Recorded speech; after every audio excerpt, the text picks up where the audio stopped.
마태복음 21장 1절로 11절 말씀을 통해서 호산나의 교훈이라고 하는 그러한 제목으로 말씀을 나눌 때 도대체 이스라엘 백성들이 그토록 외쳤던 호산나는 무엇인가, 무엇을 의미하는가, 우리 한번 깊이 깨닫고 우리도 올바른 호산나를 외치는 이 종려주일이 될 수 있기를 먼저 주의 이름으로 축원합니다. 오늘은 종려주일이며 고난주간이 시작되는 뜻깊은 주일이요 안식일입니다. 이 귀하고 복된 날을 지키며 예배드리는 여러분 모두에게 우리 하나님의 놀라우신 은혜가 넘치시기를 축원합니다. 우리나라의 교회사를 이렇게 살펴보면요, 여성 중에 그 사회적으로 인정받고 쓰임받았던 한 여인, 바로 백선행 집사님이라는 분이 계셨습니다. 이분은 7살 때 아버지를 잃어버리고 편모스라에서 정말 가난하고 힘든 삶을 살았습니다. 집이 너무나도 가난해서 끼니를 굶게 되자 그의 어머니가 14살밖에 안 되는 이 딸을 결혼이라고 하는 그 명목 아래서 시집을 보냅니다. 그러나 불행하게도 그 평양 근처에 사는 안재홍이라는 그 남편과 결혼했는데 그 결혼한 지 2년 만에 그 남편마저 세상을 떠나게 됩니다. 결혼한 지 2년 만에 청산과부가 된 이 여인이 시부모를 모시고 사는 것이 얼마나 힘들었겠습니까? 그래서 이 김선행이라는 이 여자는 그래도 다행히 예수를 믿고 시부모를 열심히 봉양하면서 낮에는 행상을 하고 밤에는 삭바나지를 해서 시부모를 열심히 모셨어요. 그런데 이 시부모님도 연세가 계셔서 다 돌아가시고 묻을 곳이 없어서 공동묘지에 매장을 하고 말았습니다. 그래서 이 여인은 어떻게 하면 시어머니, 시아버지, 자기 남편을 그래도 선산에 모실 수 있을까 늘 고심하고 생각하면서 열심히 돈을 모았어요. 그래서 평양 대동강 근처에 있는 그 산을 하나 샀어요. 그 산이 만달산이라고 하는 산인데 그 만달산을 샀는데 얼마나 그 산을 샀으니 정말 기쁨이 넘쳐났겠어요. 그래서 토지 문서를 가지고 이제 그 시부모님과 자기 남편을 이장하기 위해서 그 산을 가보니까 이 청산과부라고 혼자 사는 여자라고 사기꾼들이 사기를 쳐서 돌산을 팔아먹었어요. 나무 한 그루 자랄 수 없는 그러한 산에다가 이 여인은 있는 돈 다 쓸어 넣어서 그 산을 샀는데 도대체 장기로 쓸 수가 없는 그 산이었어요. 얼마나 억울하겠습니까? 이러한 억울한 일을 당하고 나니 세상이 싫어집니다. 그러나 아무 말도 하지 아니하고 억울한 일을 당하고 나서도 분하고 원통해도 누구한테도 조금도 내색을 하지 않았어요. 그리고 하나님 앞에 간절히 기도만 했습니다. 그러던 어느 날, 그 당시 조선 말기 후기니까 일본 사람들이 대동강변에 다리를 놓는 거예요. 일본 사람들이. 그래서 그 대동강 강변의 그 주위에 그 토지를 검사를 해보니까 이 여인이 샀던 만달산이 돌산이 아니라 그 화강 회색 세멘트를 만드는 그러한 그 질이 있는 그러한 땅인 거예요. 그래서 그 일본 다리를 놓는 회사 오노다라는 사장이 이 김선행이라는 과부를 찾아갔어요. 그래서 그 땅을, 그 산을 좀 팔라고. 그런데 팔지를 않는 거예요, 이 여인이. 그래서 이 오노다가 생각하기를, 이 여자가 배짱을 내미는가 보다. 그 돌산 그것을 안 팔으려고 그런 겁니까? 그 배짱을 내미는가 하다 그래가지고 그 평안도 도지사를 찾아갔어요. 찾아가서 좀 부탁을 했습니다. 그랬더니 평안도 도지사가 조사를 해보니까 이 여인이 교회를 다니는데 그 교회를 알아보니까 이 백선행이라는 여자는 목사님이 시키는 일은 뭐든지 다 순종을 하는 그런 여자라는 것을 알고서 이 평안도 도지사가 그 목사님을 찾아가서 자초지종을 얘기했어요. 그리고 함께 신방을 가서 이 백선행이라는 여자를 찾아가서 설득을 합니다. 그랬더니 이 여인이 뭐라고 대답한 줄 아세요? 목사님, 제가 아무것도 모르고 사기를 당해서 저 쓸모없는 돌산을 샀는데요, 다른 사람이 이런 산을 2만 양에 사간다고 한다면 그 사람 망하는 것을 내가 어찌 볼 수 있겠습니까? 차라리 나 혼자 망하는 것이 낫지 어찌 나 살자고 다른 사람에게 피해를 줄 수 있겠습니까? 라고 하면서 그 이유를 대들하는 거예요. 그래서 목사님이 잘 설명을 했다는 거예요. 그 산은 돌산이 아니라 석회암으로 이루어진 산인데 이 시멘트 공장을 하려면 그 석회암이 필요해서 당신이 샀던 그 땅값에 100배를 더 주고 2만 양의 그것을 팔려고 한다고 설득을 시켰어요. 그래서 이 여인이 그 말을 듣고서 그 2만 양의 그 산을 팔았습니다. 그리고 그 돈을 가지고 시부모와 남편을 좋은 땅을 사서 이장을 시켰어요. 그리고 남은 돈은 어디다 썼겠습니까? 다 쓰러져가는 교회 건물을 지었어요. 그리고 조만식 선생이 독립운동 들었는데 거기에 독립자금을 내줬습니다. 뭘 동네에 다리도 놔주고 수없는 일을 했어요. 여러분, 얼마나 비록 여인이지만 배운 것 없는 여인이었지만 원래 이 여인은 이름도 없었어요. 결혼하기 전까지는 이름이 옛날 조선시대의 여자는 이름도 안 지어줬대요. 그냥 아가라고 불렸대요. 그리고 결혼해서는 수원댁이라고 불렀대요. 수원에서 태어났으니까. 그리고 이름도 없는 이 여인을 나중에는 선행을 많이 했다고 그래서 김선행이라고 하는 이름을 지어줬다는 거예요. 그런데 지금도 저 수원시 남문시장에 가보면 이 여인의 흉상이 서 있고, 또 북한에 가면 김선행 기념관이 아직도 그대로 보존되어 있다는 거예요. 실제적인 인물입니다. 누가 꾸며낸 얘기도 아니고 소설의 이야기도 아니에요. 한 여인이 억울한 일을 당했어도, 힘든 일을 당했어도 끝까지 묵묵히 주님만 바라보고 나갔을 때에 하나님께서 그 모든 것을 선으로 갚으셨던 그 내용을 통해서 오늘 우리는 우리에게 주신 이 마태복음 2장 21절로 11절의 말씀을 다시 한번 우리가 생각해 봐야 합니다. 왜냐하면 오늘 이 말씀도 똑같은 말씀이기 때문에 그렇습니다. 오늘 이 본문의 말씀을 살펴보면 예수님은 지금까지 3년의 공행생애를 다 마치시고 예루살렘 성에 입성하셔서 감람산 벳박이라는 곳에 도착을 하셨어요. 이곳은 예루살렘 성에서 그리 멀지 않은 곳에 위치해 있는 곳입니다. 익지 않은 무화과의 나무집이라고 하는 그러한 뜻을 가진 그러한 마을에, 그곳에 예수님은 두 제자를 불러다가 말씀을 하십니다. 그곳에 가서 매 있는 나귀를 데리고 와라. 만일 누가 무슨 말을 하거든 주가 쓰시겠다 그러면 즉시 보내리라 하시면서 두 제자들을 보내서 나귀를 끌고 오게 하십니다. 그리고 어린 나귀 새끼 등에 자신들의 옷을 벗어서 깔고 예수님을 태워 예루살렘으로 들어가십니다. 이 소식을 들은 수많은 사람들이 겉옷을 벗어서 길가에 깔고, 어떤 이들은 종려나무를 꺾고 흔들면서 호산나 호산나 이렇게 외쳤습니다. 이 말은 우리를 구원하소서 우리를 구원하소서 하는 그들의 간절한 외침입니다. 이 외침은 예루살렘 성을 소란하게 하고 소동케 했다라고 성경이 그렇게 기록해 놨어요. 그래서 어떤 사람들은 이는 누구뇨 묻습니다. 그러자 사람들이 나사렛에서 온 한 선지자라고 이렇게 이야기를 합니다. 예수님은 이미 마태복음 16장에서 예수님이 누구신가를 이미 말씀해 주셨어요. 우리가 마태복음 16장을 살펴보면 가이사랴 빌립보에 이랬을 때 사람들이 인자를 누구라 하느냐 물었을 때에 사람들은 뭐라고 얘기합니까? 예수님은 선지자 중에 한 사람입니다 라고 물었을 때 예수님은 그의 제자들에게 그러면 너희는 나를 누구라 부르느냐 그렇게 물었지 않습니까? 그럴 때 세례 요한, 더러는 엘리야, 어떤 이는 에레미야, 나중에 선지자 한 사람이라고 이야기했지만 그의 가장 수제자였던 베드로는 뭐라고 얘기합니까?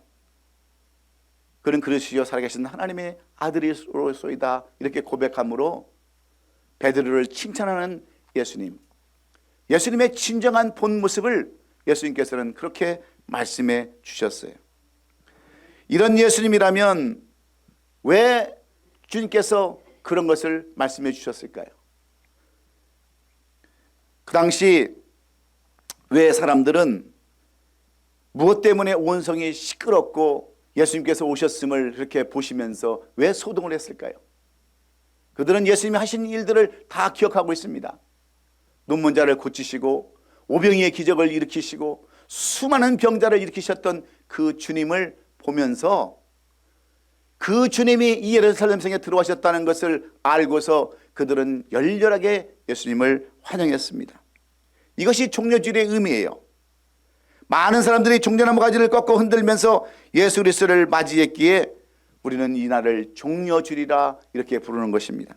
그런데 오늘 말씀을 보면 이 종려주일을 맞는 사람들의 세 종류가 있어요.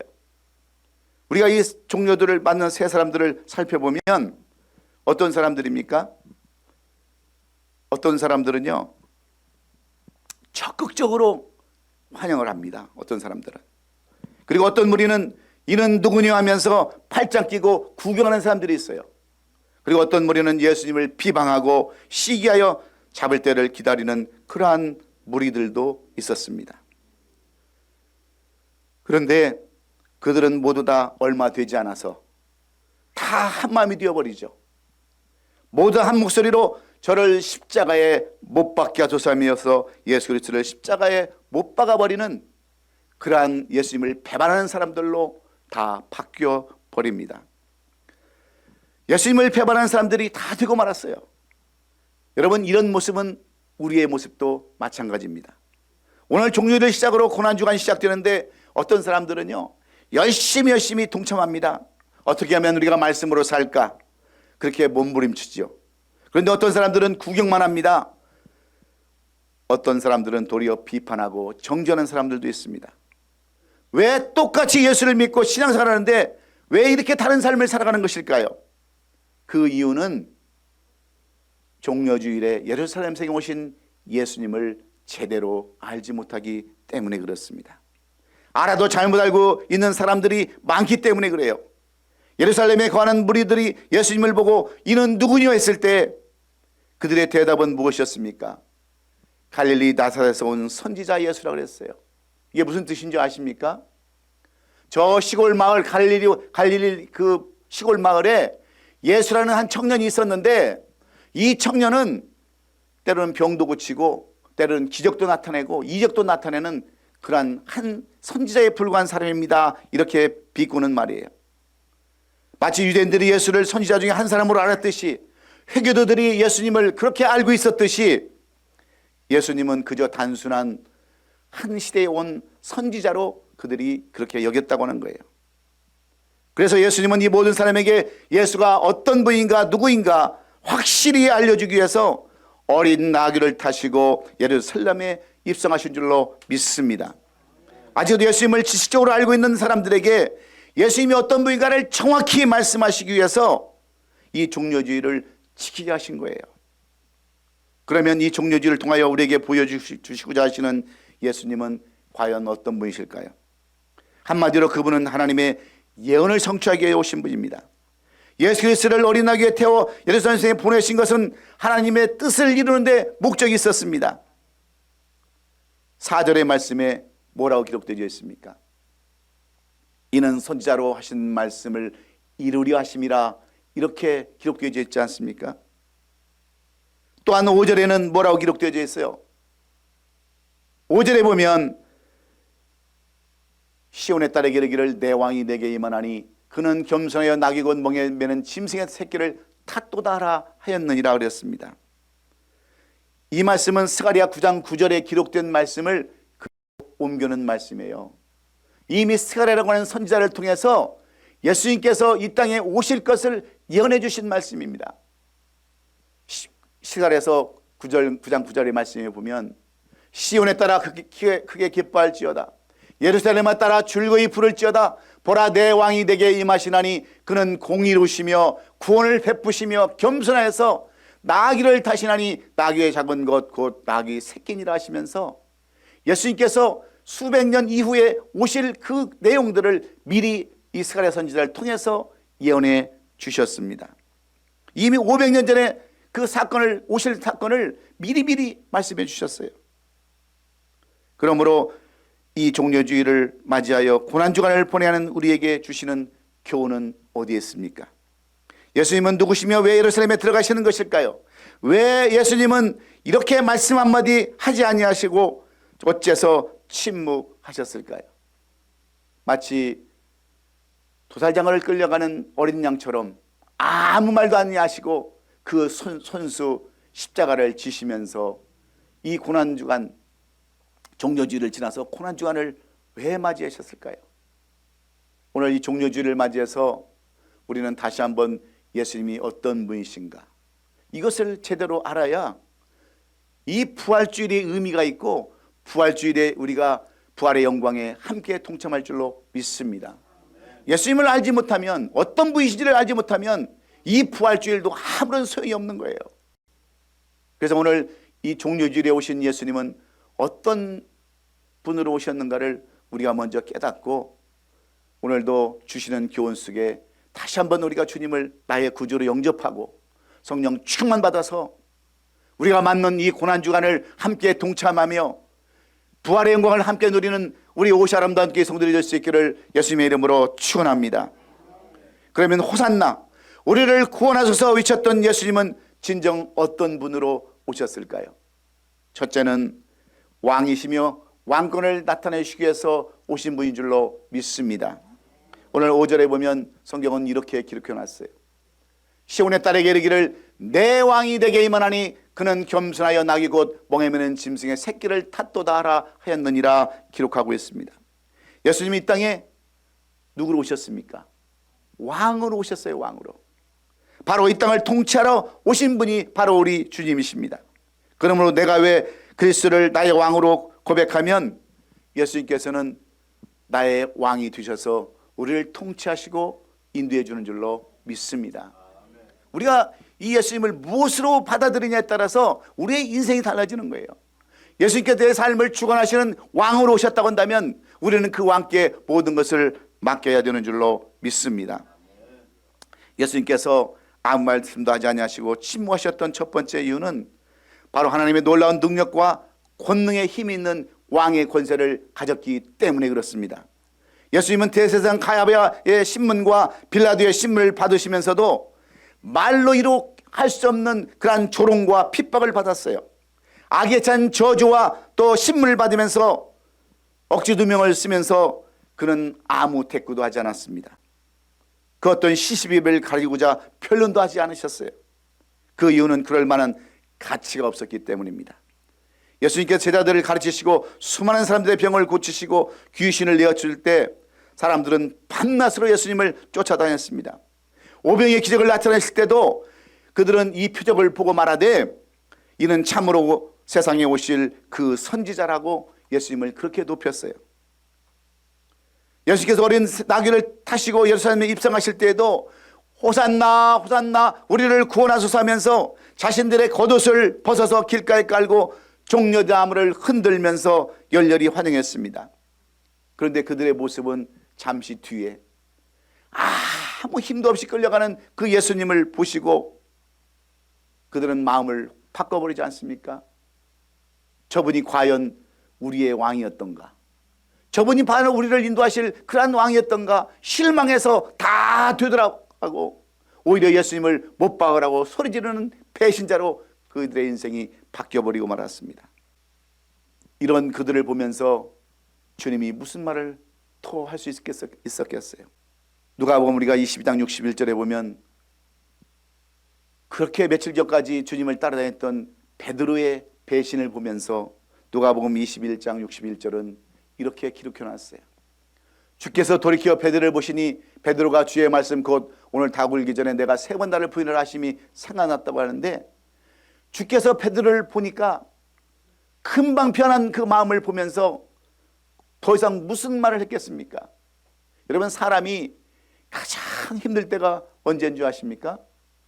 자기가 그토록 믿었고 그토록 신임했던 사람이 등을 돌릴 때가 가장 힘들다고 그래요. 여러분들은 배신을 안 당해봐서 잘 모르겠지만 배신을 밥 먹듯이 당하는 사람들은요, 그런 것들을 절실히 느낄 수가 있어요. 절실히.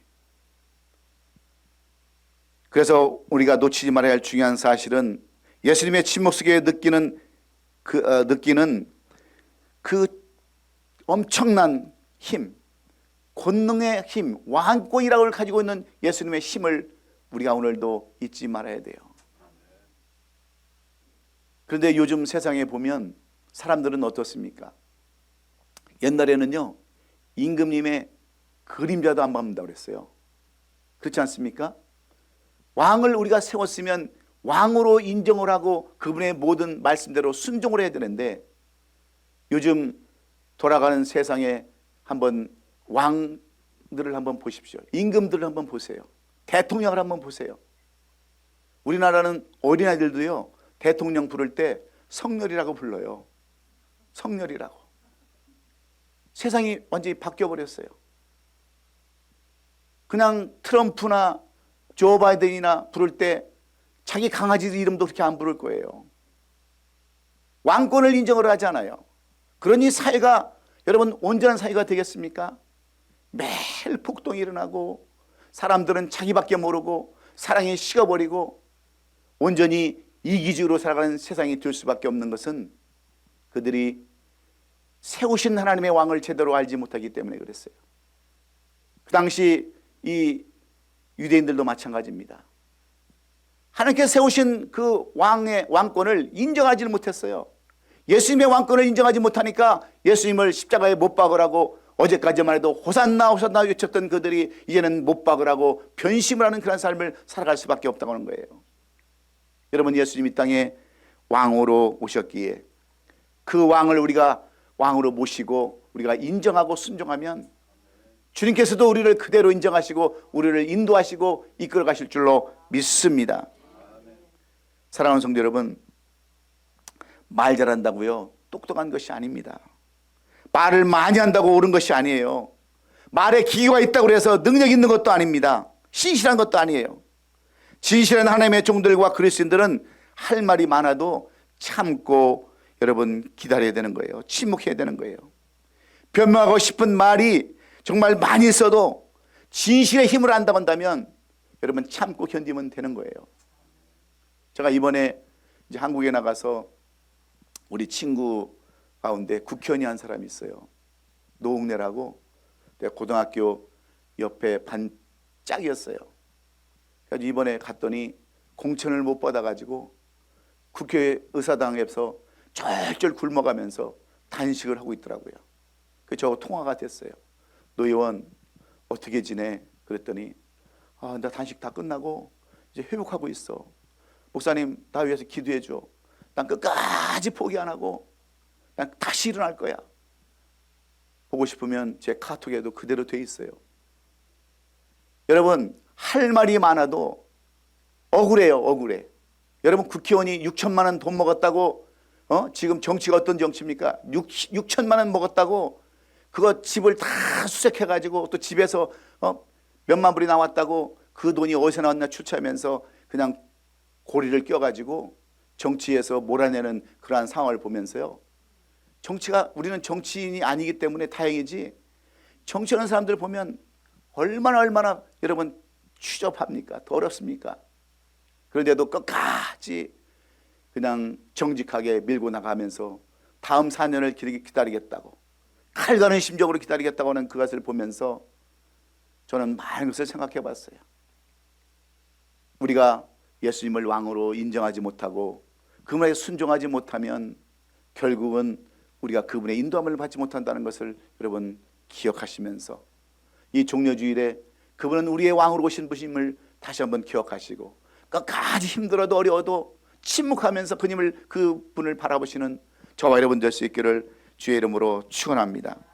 그래서 여호수아서 6장 10절은 이스라엘 백성들에게 이렇게 이야기합니다. 너희는 외치지 말며 너희 음성을 들리게 하지 말며 너희 입에서 아무 말도 내지 말라. 그러다가 내가 너에게 명령하여 외치란 날에 외칠지라면서 여리송을 정복할 때 아무 말도 하지 않게 했어요. 그냥 무조건 7바퀴 돌고 8번째 바퀴 돌 때 마지막 큰 소리로 외치라고 했을 때 여러분 여러구성이 무너진 줄로 믿습니다. 우리가 세상 살아가면 얼마나 여러분 억울한 일이 많습니까? 예? 하고 싶은 말이 얼마나 많겠어요. 억울한 일 당하면 하고 싶은 일이 많지만 우리는 왕으로 오신 예수님을 우리가 의지하기에 그분에게 모든 것을 맡기고 그분이 모든 것을 해결해 줄 줄 알고 견디고 참으면 고 김선행 집사님처럼 여러분 더러운 것을 깨끗한 것으로, 악한 것을 선한 것으로, 복되지 못한 것을 복되게 바꿔주신 줄로 믿으시면 아멘 하십시다. 그래서 왕으로 오신 그분 앞에 아무 말도 하지 말고 꿋꿋이 묵묵히 나가는 저와 여러분 될 수 있기를 주의 이름으로 축원합니다. 그리고 두 번째는 다윗의 자손으로 오신 선지자요 메시아로 오셨음을 우리는 분명히 알아야 합니다. 오늘 9절의 말씀에 보면 이렇게 기록되어져 있어요. 앞에서 가고 뒤에서 따르는 무리가 소리 높여 이르되 호산나 다윗의 자손이여 찬송하리로다, 이렇게 기록되어져 있습니다. 예수님은 그들이 알고 있는 일반적인 선지자가 아니라 다윗의 자손에게서 난 특별하신 선지자요 메시아였음을 이 성경은 똑똑히 말씀해 주고 있어요. 예레미야가 예언한 것처럼 다윗은 하나님의 특별한 은총을 입은 사람입니다. 예레미야 33장 17절에 여호와께서 이와 같이 말씀하시니라. 이스라엘 집에 왕이 앉을 사람이 다윗에게 영원히 끊어지지 아니할 것이며 내 앞에서 번제를 드리며 소제를 사르며 다른 사람 제사를 항상 드릴 내 이사람 제사장들도 끊어지지 아니하리라, 이렇게 말씀하신 특별한 선지자 메시아였음을 성경은 똑똑하게 우리에게 말씀해 주고 있습니다. 하나님의 권능으로 모든 것을 다 아시는 분이 바로 예수님이세요. 그렇습니다. 원래 진리란 그 자체가 진리요 변함이 없기에 그 어떤 말로 표현되지 않습니다. 그 어떤 말로 여러분 표현할 수가 없는 거예요. 여러분 사랑도 마찬가지 아닙니까? 희생도 마찬가지 아니에요? 우리가 사랑하는 사람을 위해서 일한다 하면서 그 입에서 불만과 또 불평이 있다고 한다면 그것은 더 이상 사랑도 아니고 헌신도 아닌 거예요. 그렇지 않습니까? 우리가 남을 위해서 사랑한다고 하면서 헌신한다고 그러면서 그 뒤에서는 입술로 불평하고 원망하면 그것이 무슨 사랑이 되겠어요? 교회를 위해서 열심히 일한다고 하면서 항상 불만과 불평이 있다고 한다면 그게 무슨 헌신이 되겠느냐는 거예요. 예수님은 더 이상 아무 말도 아니하시고 이 땅에 오신 선지자로 메시아로 그저 묵묵히 자신의 길만 갔기에 하나님께서는 예수님을 통해서 부활의 은총이라고 하는 놀라운 은총을 베풀어 주신 줄로 믿습니다. 사랑하는 성도 여러분, 예수님은 이 땅에 검사로 온 것이 아니라 이 땅에 변호사로 오셨어요.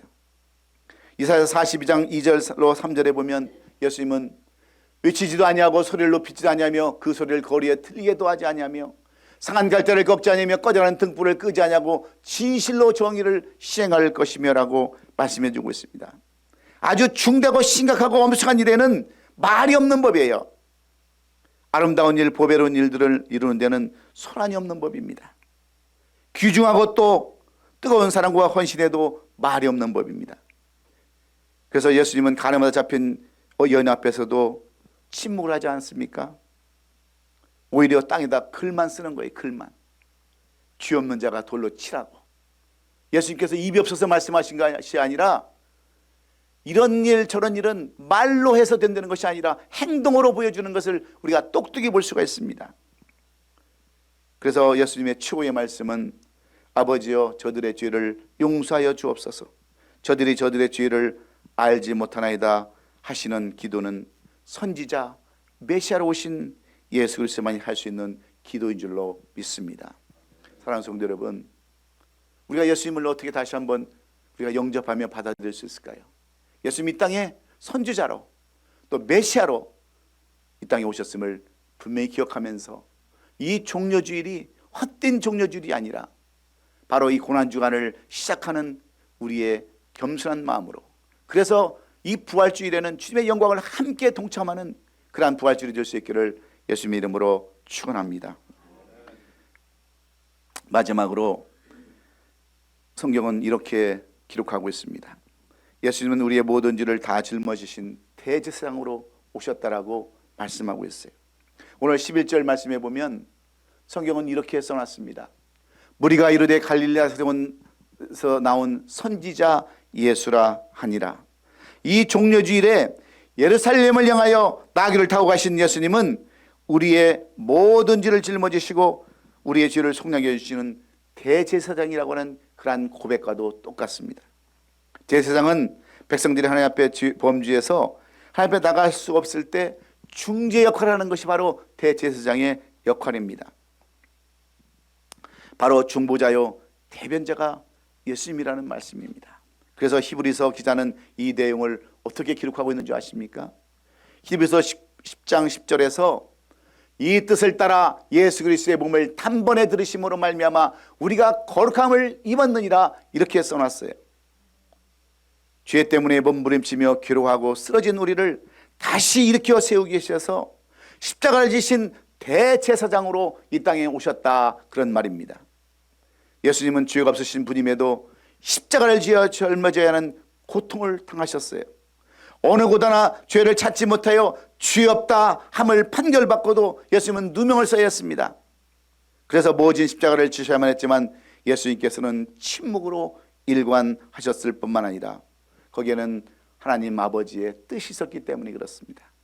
다시 말씀드리면 하나님 아버지께 맡겨주신 사명이 있었기 때문에 그는 제사장으로서의 삶을 온전히 사시고 침묵하시면서 이 고난주간을 묵묵히 걸어가셨던 것을 우리는 기억해야 합니다.